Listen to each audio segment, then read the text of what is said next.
What's up, YouTube? Sean Forney here. Been a while since I've done a video. Life, 4 kids, farm, keeps us busy. So it's been a while, and the last vehicle video I did was of a 2025 GMC Sierra 1500 Denali Ultimate that we bought.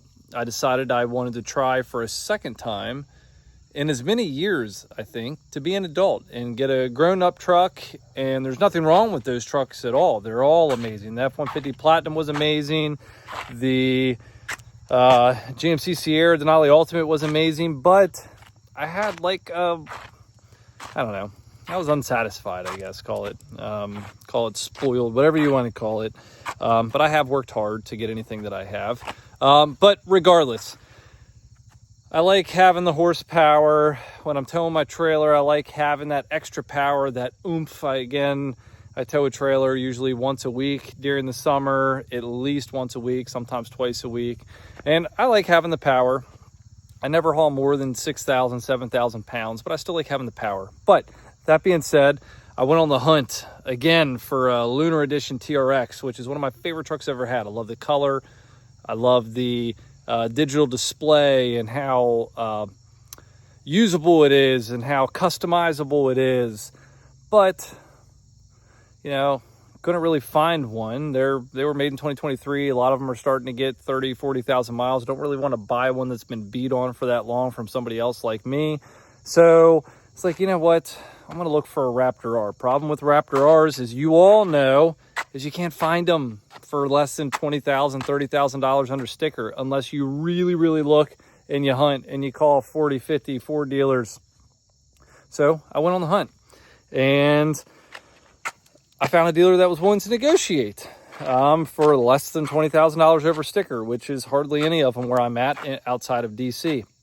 So that being said, I found one and I picked it up today. So this is my justification for it. You guys justify your car purchases however you want. This is mine. So I'm not driving the truck as much because I'm daily driving a turbo diesel BMW X535D that I bought. So if I'm going to have a truck that's sitting, not getting a lot of miles driven on it, I'm going to want a truck that doesn't really depreciate that much. The Raptor R has been out for 3 years now. First one out in 2023, which I had one. I had a 2024, which was also antimatter blue. I wanted to find anything else than blue. The Raptor R has proven that supply and demand keep the market prices up on them. They're still going through auction at $20,000 over sticker for the most part, 15, depending on the miles that they have. So I can leave it sit, drive it a couple thousand miles a year. It's really not going to depreciate that much for what I paid for mine. So that being said, if I want to drive a truck, I can have a fun truck to drive. So this is the first one that I've had that's not antimatter blue. It is a graphics delete package truck. It has the panoramic roof and it has the bed liner. So 115,000. I'll show you the sticker like I do in all of my videos, but I was able to get it. I've always been fascinated.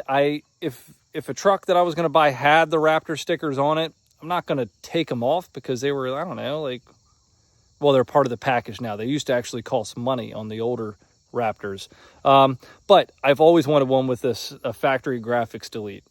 Always wanted one. This one has it. So make sure you hit the like button, hit the subscribe button. I'll keep you up to date what I'm going to do on this truck. I'll talk about what I'm going to modify on this truck in this video.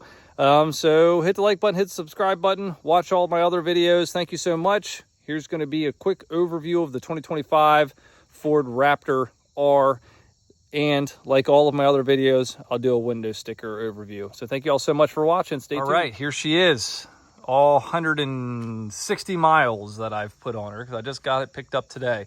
And it's actually clean. I haven't had a black vehicle. Black is my absolute favorite color on a vehicle.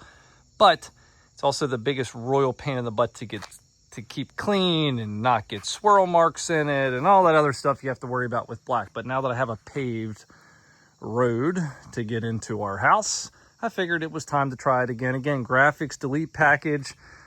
Biggest difference between 2023 and 2024, and then of course the 2025 is horsepower was up from 700 to 720, 640 pound-feet of torque from the Predator 5.2 liter supercharged V8.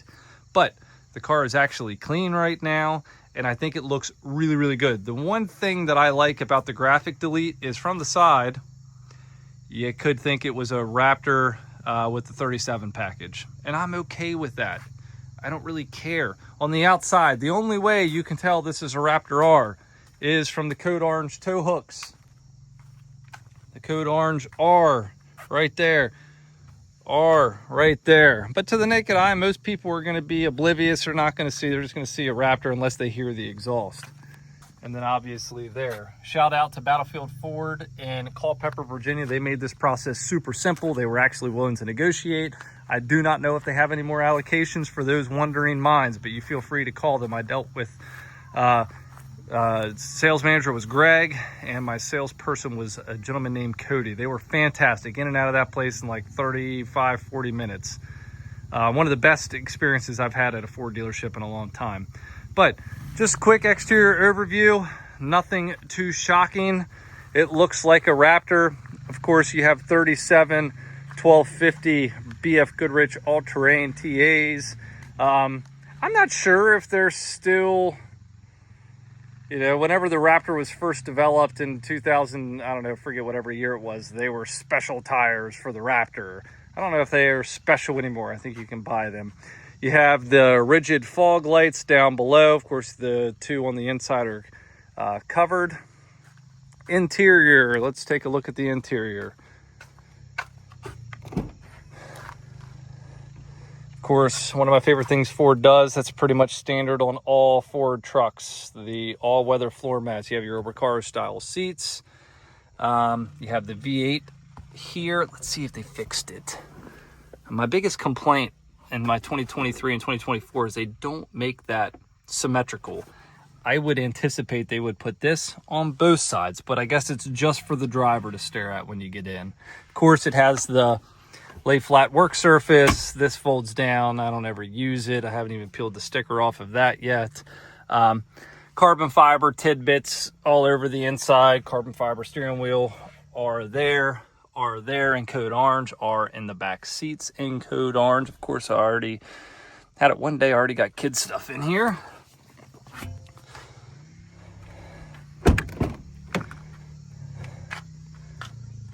You can see the red tint underneath of the black, perforated areas, B&O sound system, heated seats in the rear. One benefit of the TRX and the level 2 package, or the special edition Sandblast or final edition or lunar edition, is you get heated and cooled seats in the back. So let's take a look at the window sticker. Here she is. All right, $115,245 is the sticker price. Of course, that's your big one right there. That's 803A is what signifies Raptor R. And then there's not a lot of options you can get. Twin panel moonroof, bed liner, tough spray and accessories, $625. Those used to be like $500 or $400. There you go. Destination. Of course, Ford is now jacking this up. Destination fees have went up. $115,245. Fuel economy doesn't matter if you're buying a Raptor R. You don't care about that if you're buying a Raptor R. So, other than that, realistically, it's just a quick little overview. My goal is to try to keep this truck clean. As far as my first couple modifications, and I'll only probably do a couple. The 20% window tint on the front to match the rear, get ceramic so that way it's got a lifetime warranty, all that good stuff. And of course the Roush Ford Performance drop-in air filter, and I will leave the lid off. That way you get that supercharger whine that is intoxicating. It's not quite as intoxicating as the TRX, but it does a good job. So if you have any particular questions or want to see me do something with this truck or whatever the case is, please let me know. Of course, it will be used on our farm. Fortunately, we've already got done making hay. There's a trailer that I pull with it a couple times, or yes, the trailer that I pull with the truck a couple times a week is right there. 20 foot or 20, I think it's a 20 foot tandem axle trailer. But the truck is actually going to get utilized like a truck. It's not a pavement princess, although I do try to keep my trucks clean. They do work like trucks. I will use it on the farm. We'll use it in hauling hay out of the fields, all that other good stuff. But there she is. If anybody has any questions or comments, make sure you leave the questions below. Hit the like button, hit the subscribe button. Thank you all so much for watching, and we will be in touch soon.